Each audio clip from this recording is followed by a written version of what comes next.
purpose is to create a barrier around a corpse. While coffins can't provide impermeable protection for bodies, they still serve as a barrier between a body and the elements. Dylan Roof, after being apprehended following the murder of 9 African Americans in a church shooting in South Carolina, was outfitted with a bulletproof vest.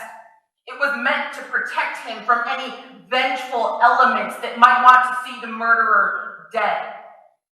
Roof had planned on committing suicide after the shooting. His dreams of the day had ended with his own body in a coffin, protecting him from the outrage he was sure would follow.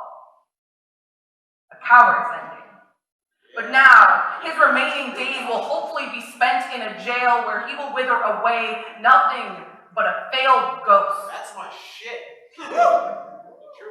Ethel Lance, one of Ruth's victims, was last seen by her family and friends in a coffin that could not keep their love out.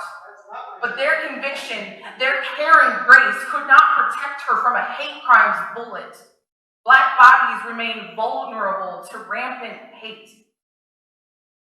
Steel is the most common building material used to make American coffins. The most common gun used by police to put people of color into coffins is the Glock. The Glock is a series of lock-breech semi-automatic firearms used by 65% of the U.S. police force. When the first Glock was being engineered in the 1980s, the company's founder, Gaston Glock, had no experience with designing firearms.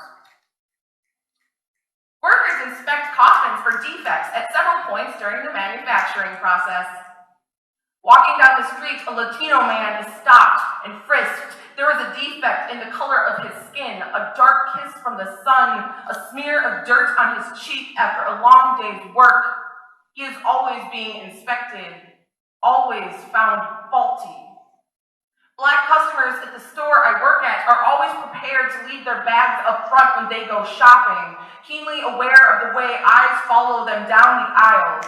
Meanwhile, white people experience the worst inconvenience of their entire day when they are asked to do the same. White people don't have to be prepared to die every time they step outside their homes.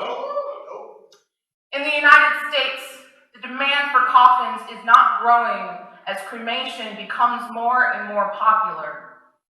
The earth is swollen with bodies of wrongful victims. Is this our answer to violence against Black and brown bodies? Do we merely turn the evidence to ashes and sweep it under the rug?